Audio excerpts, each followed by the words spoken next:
Hello and welcome to EdTech. My name is Akshay and we are back with a new part of this tutorial series. Today we will learn what is collections in C#. So we'll see collections in C#, we will see non-generic collection as well as generic collection. As well as we will see the difference between arrays and collections. That is why we use collections over arrays. And if you guys recollect from the tutorial of array type in C#, so in that also I have told you we will see collections in C# in this tutorial series and why we use collections over arrays. So we will see that today. But first of all, let's understand what is collections. Collections are the specialized classes used to store and retrieve data of similar as well as different data types. Okay. Now what does this mean? So we will see that. And this is nothing but present under system.collections namespace. So let's understand that. What do we mean by that? And for that, let's just switch to Visual Studio. So before understanding collections, let's just try to use arrays here. What I can do directly, in the main method, I will take one array here. Okay. Array of integer and I will name that as numbers. Okay, so array of number of type integer, like this. We have to define array and we have learned everything about arrays. Okay, so in the array types or tutorial in this tutorial series, if you guys not aware about arrays, so please go and check that video first, so you will understand better. Otherwise there is no need to know arrays to understand collections, but it is very important to know why we use collections over arrays. So that is why. So we know we have to define a size here, or else what we can do, if we don't want to define that size, we can directly take the contents here. Okay, like this. I want to store these many numbers in this array. Okay, like this. Okay, and now if I want to print this onto the console, I have to loop through that array. Okay, and how we can do that? For int I is equals to 0,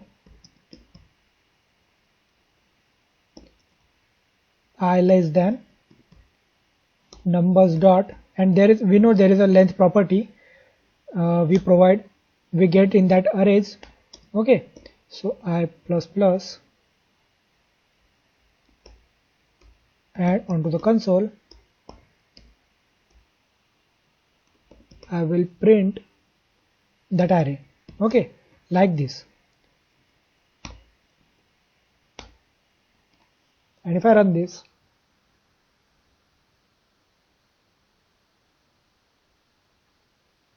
okay, so it's printing that array. Okay, so we are getting our output, that is that array of integers, that is 10, 50, 20.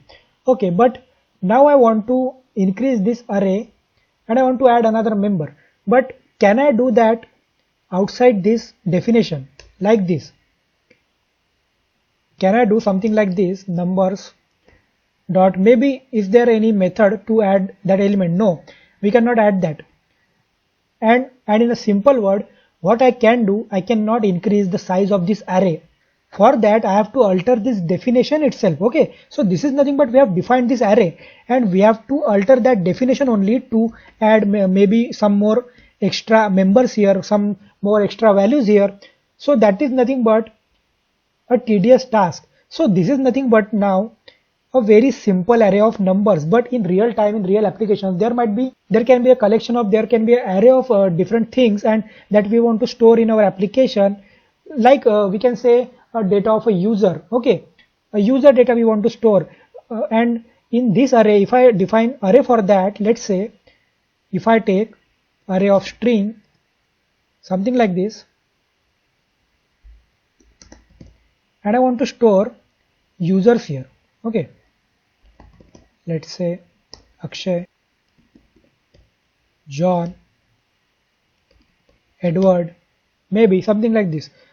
Now can there be only 3 users in our applications? For a kind of application we have, let's say we have a user database kind of application and we want to store the information of our users. So if we are using these arrays and if the new users are coming in our application, if they are logging into our application and registering to our application and we want to store them, so using these arrays is not efficient as efficient as the collections are. Okay, why? Because suppose if tomorrow there is new customer, we have to add that here only, that is in the definition, and this is not a very efficient way of coding. Okay, so each time we have to alter this definition. So from that what we can say, these arrays are not resizable. So once we have defined this array, we cannot resize them. We cannot it cannot be grow as requirement comes. Okay, as and when we require that. Okay, so now, and this is nothing but I have defined this array something like this. But if I would have defined this array like this, if I would have defined this with size, okay, and instead of numbers, let's say members. Okay, and now we know how we can add members, how we can add values to that is array something like this. So in the 0th position, I want a user that is A. On the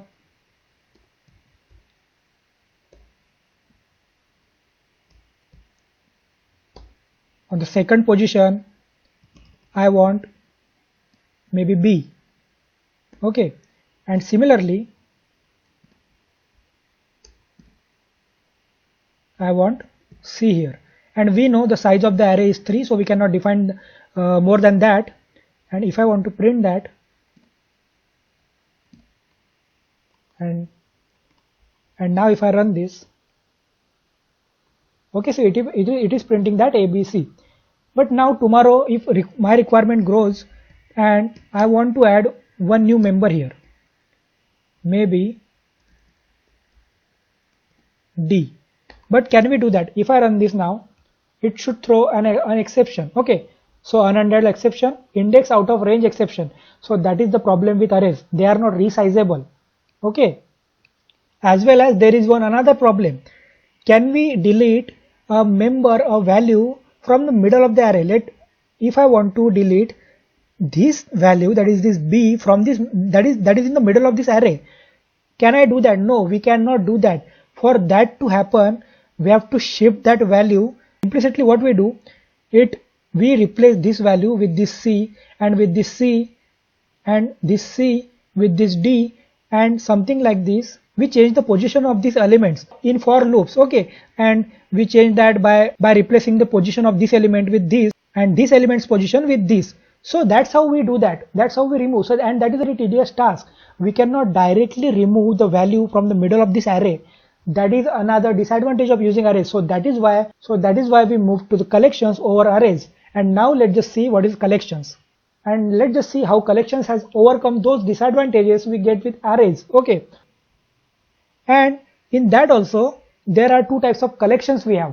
That is first non-generic collections, and second that is generic collections. Now let's just see first what is non-generic collections. So in non-generic collections there is array list, hash table, queue, stack. Okay, so we will see some of them, and also I don't need to explain each and every one of them. That is, if I explain to you guys that one or two collections of these collection classes also, so you can be able to demonstrate that, or you can be able to use that by yourself only. And I assure you that, okay, so it is not a very complex phenomena. Once you understand one or two classes of collections, how to use them, there is no difficulty using the remaining classes of these collections. Okay, so let's just understand what are these non-generic collections first, and after that we will see generic collections and why we moved over generic collections from the non-generic collections as well. Okay, so let's just see that. So first of all, there was an array list. Okay, now instead of doing something like this, what I can do, I can use array list here, but I cannot find that in IntelliSense. And why? Because that contains inside a namespace that is system.collections.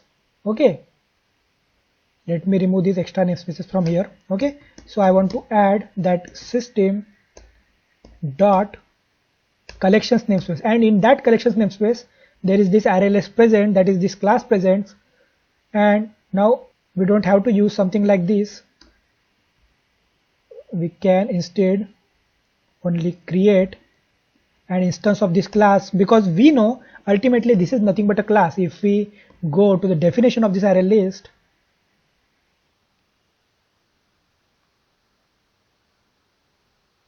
okay, so this is nothing but a class present inside this namespace, that is system.collections, and these are the interface this class is implementing. And now why this IEnumerable interface is used? If you go to the definition, so this has only one method, that is this IEnumerator get enumerator, and what this does, it nothing but returns an enumerator object that iterates through a collection. Okay, so if we want to iterate through that collection, so this IEnumerable interface is nothing but providing that method, that is, it is providing that object, that is that iterator. Okay, so now I have not defined the size here, as you can see here. Okay, and neither compiler is giving any error if we don't define that size here. Okay, because these collections are nothing but dynamic and they are resizable, so that's why we use them over arrays. Okay, so now let's just see that. And for that to iterate, I have already told you this is nothing but a collection, and that collection to iterate, we have to use for each loop here. That is what we can do, where item in that collection, and how we can able to iterate through this collection by using that iterator, that is that IEnumerable interface provides. Okay, so that is nothing but implicitly helps us iterates over this collection. Okay, so now if I want to print that, console dot write line item. Okay, and also it is not an array, so it is a collection, so we have to add that something like this. There is a method inside this collection class, that is add, and by using that we can add members here, something like this.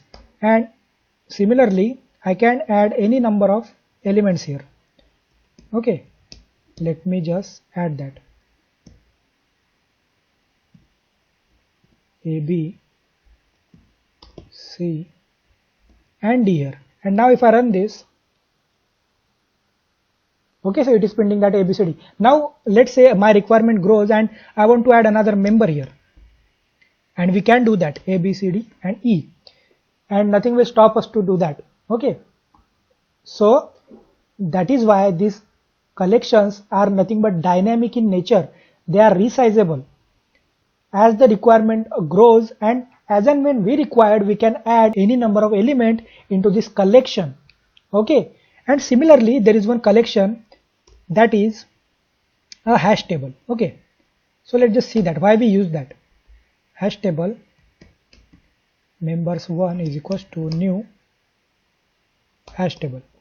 And now why this hash table would have been introduced in collections? There should be a question arised here, that why this hash table would have been introduced in collections if there is this array list. Okay, so it is doing our work, that is this array list is doing our work. So why there is a need for this hash table? That's because this array list is nothing but storing only values, but this hash table can able to store values with their keys. And what I mean by that, let's just see. If I want to add members in this, that is add, and if I want to add something like this member, let's say A, maybe only A. Okay, but it is throwing an error, and what it says, let's see.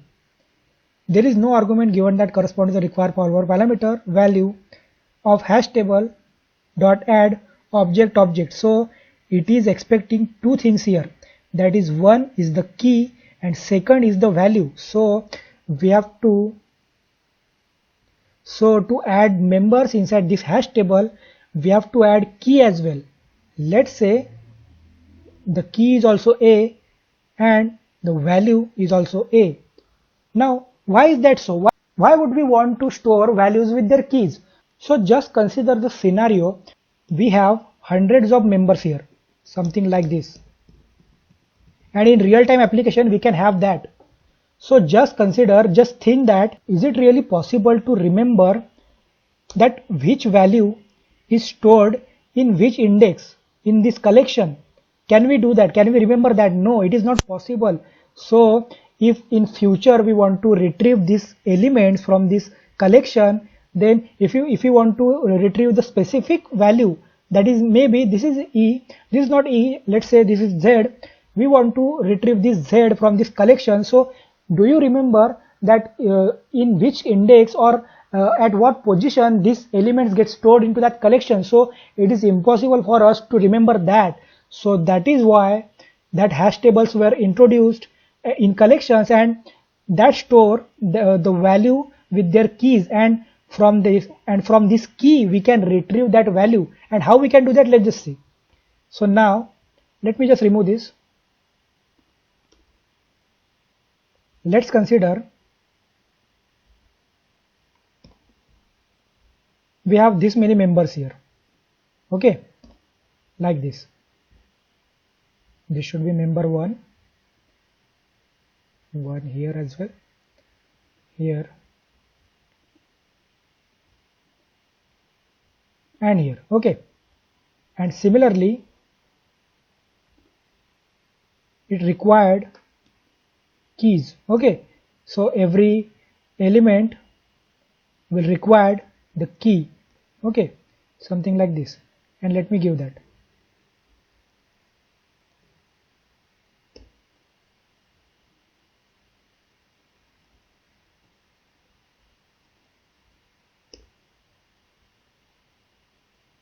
Let's just have only this much members here. Okay, now if I want to retrieve this value, that is this C value, so the key for this value is nothing but C. So let's just see that how we can retrieve that, only this specific value using this key. And let me comment this for now, and let me comment this as well for now. Okay, so now we want this value, that is this C. Okay, so for the sake of differentiation, I will make that small letter. Okay, we want this value, that is this small c, and that value small c has this key, that is capital C. Okay, now I want that specific value only. So how we can do that? We can access that through using key, something like this, and I want to show that to the console.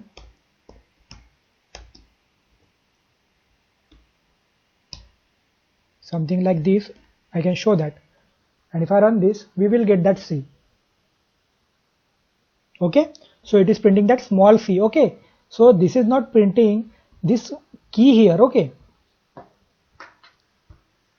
if you think it is printing that key here, what we have passed here, so no, it is not printing that, it is printing their value. Let me change that here, let me make that 3 here. Okay, and now if I run this, it should print 3. Okay, so as you can see, it is printing that 3 here. So this is how we can use to access these values by using their keys, and this is possible using this hash table. And if we would have used this array list here, so this is not possible with this array list because it is not accepting values with keys. It is only storing that values directly, and in what manner and in what order, in what index it is storing, that we are not aware about that. Okay, and neither we can remember each and every index of these values if in the future we want to retrieve that. So that is why we use this hash table. Now can we use this array list something like this, like these hash tables, to access the members? Can we use that? Let's just see. If I want to use this members instead of this member 1, so no, we cannot do that. It is throwing an error. So we cannot access this array list using keys because it is not accepting those values, using keys. Okay, instead of that, if I use something like this, let's say a 0 here, and now if we print that, we will get that A here. Okay, so we are getting that A here. Why? Because the index position of that A is 0 in this array list, that is this member. So this, but now we know the index position of this A, maybe B, maybe C as well, but there can be n number of members and n number of values, n number of data in our collections. We cannot remember every index of that. So that is why we use this hash table, and it is very easy to access these values using these keys, and that key we can, and those keys we can remember because those are very readable keys. Now there is one problem with these collections as well, that is, this is nothing but a non-generic collection, as I have already told you. So what is that disadvantage? So what is that problem? So okay, so we will use that array list only. I will get rid of this everything here. I will remove this as well. Okay, all right. Let's say I will keep this for each loop as it is because I want to show that array list onto the console. So where item in that members, and I want to show that onto the console. Console dot write line, and that item. Okay, and now let's say I want to print something like this. Maybe I want to add that a string here, this 1. Maybe here I want to add 11.5, here another string, here another number, maybe here another decimal number, and I can do that. Compiler won't stop us do that. Okay, so if I run this now,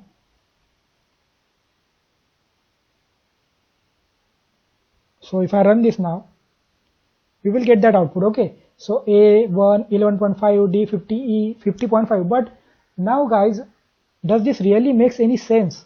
Okay, so we are storing values, that is any kind of a value in that collection, and compiler is not, and compiler is letting us do that.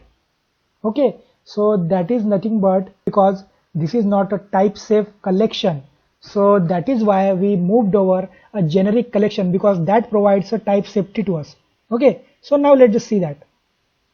So these generic collections has this many collection, that is list, dictionary. This dictionary also works the same like hash table, and apart from there are some implicit differences between them. So main difference is that in terms of working, this is nothing but used with generics. Okay, so we will see that. Let's just see this list and this dictionary, and other classes of these generic collections, same like this non-generic collections.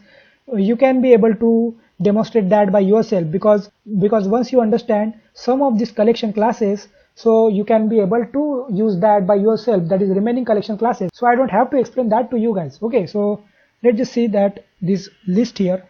Now instead of this array list, I want to use that list, something like this. And now I will not find that in the IntelliSense. Why? Because that contains in the namespace, that is system dot collections dot generics.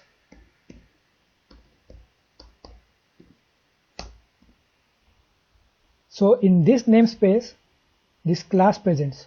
And now why it is still throwing an error? Because we know, as we have already learned generics in C# in the previous tutorial of this tutorial series. If you guys not aware about generics, so please refer back to that video, because you have to be very well understood of this generics concept to understand this generic collection here.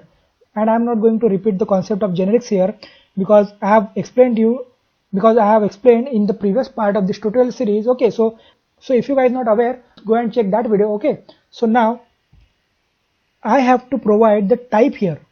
I have to provide what type of values I want to add to this collection. So that is why the type safety is provided, and because of this generics here. And how is that possible? And how we do that? We have to provide a type here. If I pass that string type here, something like this, so I can be able to store only string type of data here. Okay, so apart from this string data that is I am providing here in this collection, it is throwing error for the remaining data, that is remaining values. So I cannot store other than this string here now. Okay, so that is where this type safe nature is provided by this generic list here, that is a generic collection.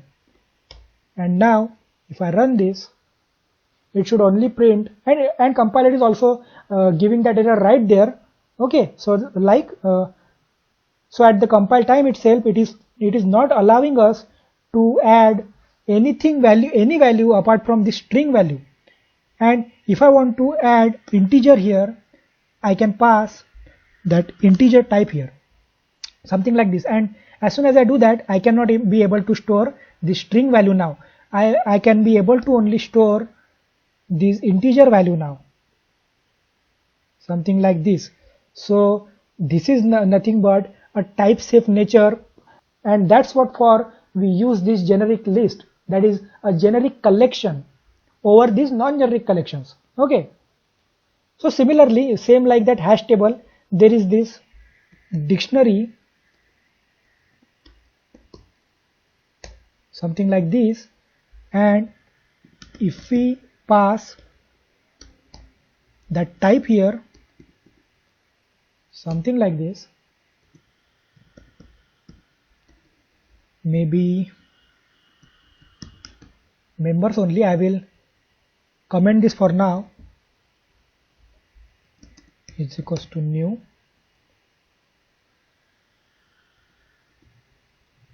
dictionary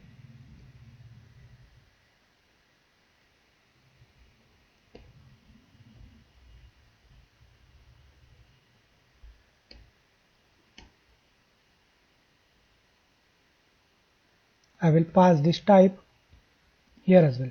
Okay, now same like that hash table, we cannot store values directly here in this dictionary, we have to store that with the keys. And what is the type of this key here?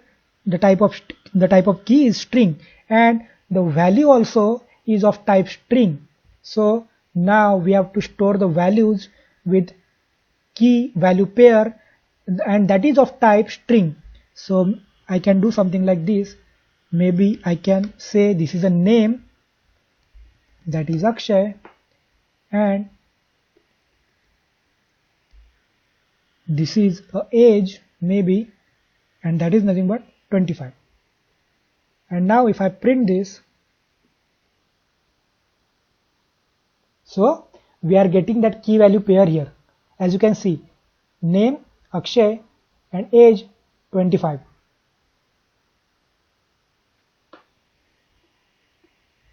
And now if you want only the value, what we can do, we can use that property here, that is item dot value, that we want only value. And now if I run, it should print only values. Okay, that is Akshay and 25. And similarly, if we want key as well, we can put that, we can show that also, that is key. And we can do something like this as well.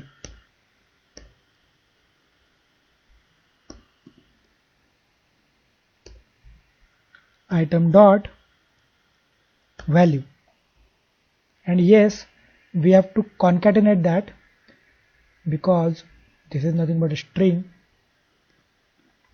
Okay, so now if I run this,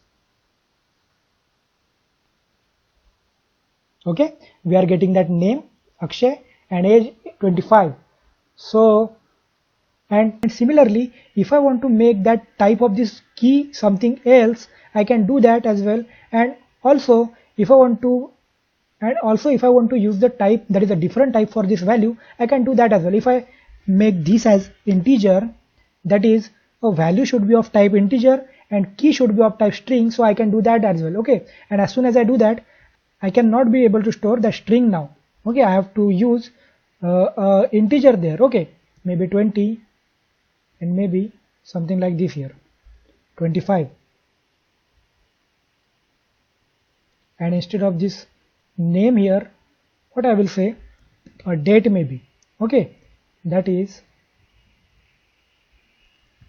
26/10/2020, something like this. And I want to change that here as well. Okay, now if we run, so this is nothing but a date, that is a key, and this is nothing but a value. Now this is why this is printing that 0, because this is not a correct format to show that date, neither it is the correct format for integer, so that is why. But just ignore that, let's just print anything here. Let's say 26 is the date for tomorrow, for today itself. Okay, sorry, so let's just see that date, that is 26, and age 25. So now these keys are nothing but in string format, and these values are nothing but in integer format, and that also we can do. And by using this generic collection, we got the type safe nature. Okay, that is a type safety in our application, and that's what we use these generic collections for. Okay, so I have explained some of them. Okay, so I don't need to explain all of these collections classes, that is non-generic collections classes as well as generic collection classes. If you understand some of them, then you can be able to use that by yourself only, and you only have to understand that which class do which thing, that is this dictionary store, this key value pair, this list store only values, something like that. So this sorted list store nothing but values in a sorted format. Okay, so that you can be able to, so that you can demonstrate by yourself only, by doing some research only to that what this sorted list can able to do. Okay, so now this is nothing but the difference between arrays and collection. So arrays, it can store the data of similar data type. We have seen that it can store a data of both similar as well as different data type. Okay, so let's just see that. Now when we have used that arrays, so we know we have created that arrays of integer, we can create arrays of string. So that is able to store that string value, or maybe that can be able to only store that integer value depending on the type we have defined for that array. So that is nothing but able to store that only similar data types, that is values of similar data types. But these collections are able to store values of different as well as similar data types. So now this generic collection is able to store collection, that is data of similar data type, as well as this non-generic collection, that is array list, can be able to store collection of different data types, that is a value of different data types, something like this. I can be able to add, let me comment this for now, and let me remove this. Okay, I can be able to add this integer, I can be able to add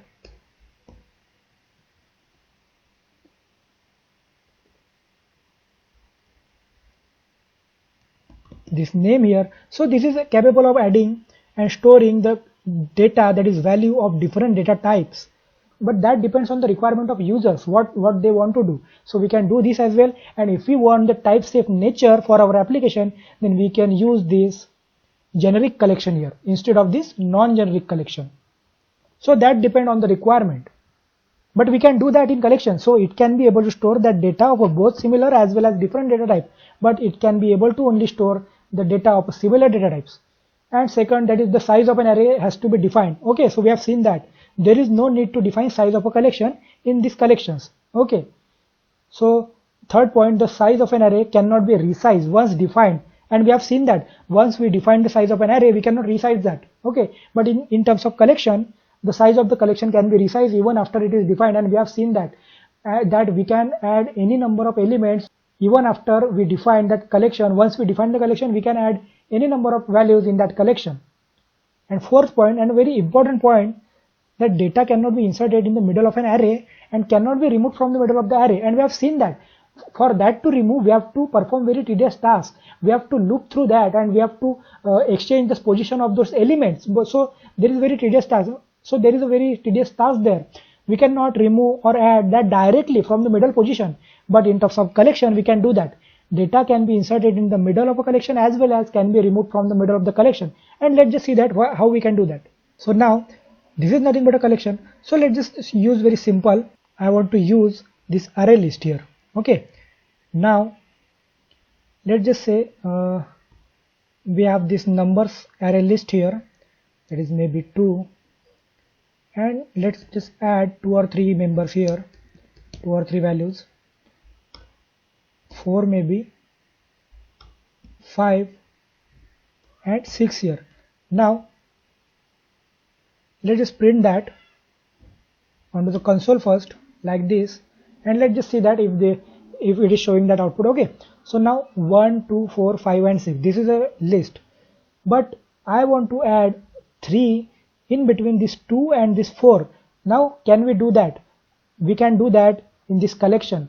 That is there is a method in this collection, members dot insert, and if you see in the IntelliSense, it is expecting this index and the value. So on which index we want to add that value, we have to provide that, because we know we want that between this 2 and this 4. So we know that is 0, 1.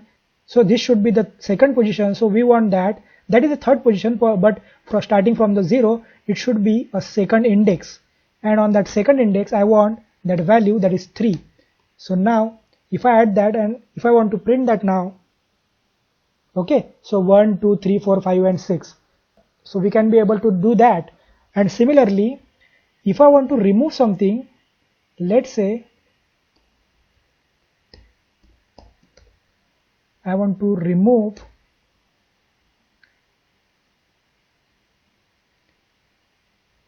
from the index, that is, it is only expecting that index you want to remove.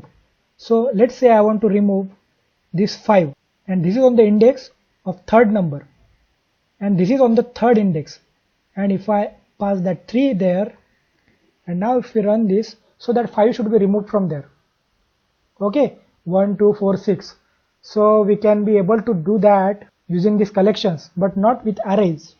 So these are the differences between arrays and collection, and that is nothing but collections in C#, and as well as generics as well as non-generic collection. And why we use generic collection and why we use non-generic collections, we have seen everything. So this is the summary. We will see that collections are introduced in C# 1.0, but they are reintroduced as a generic collections with the introduction of generics in C# 2.0. Okay, so collection was already there with C# 1.0 itself, but as generics were introduced in C# 2.0, these collections are used extensively with generics in C# to provide that type-safe nature for our application. Okay, and the second point, that is the main purpose of using generic collection over non-generic collection, is for the type safety, and that's what I've just said. And third point, that is collections are dynamic in nature and therefore are resizable and shrinkable as and when we required.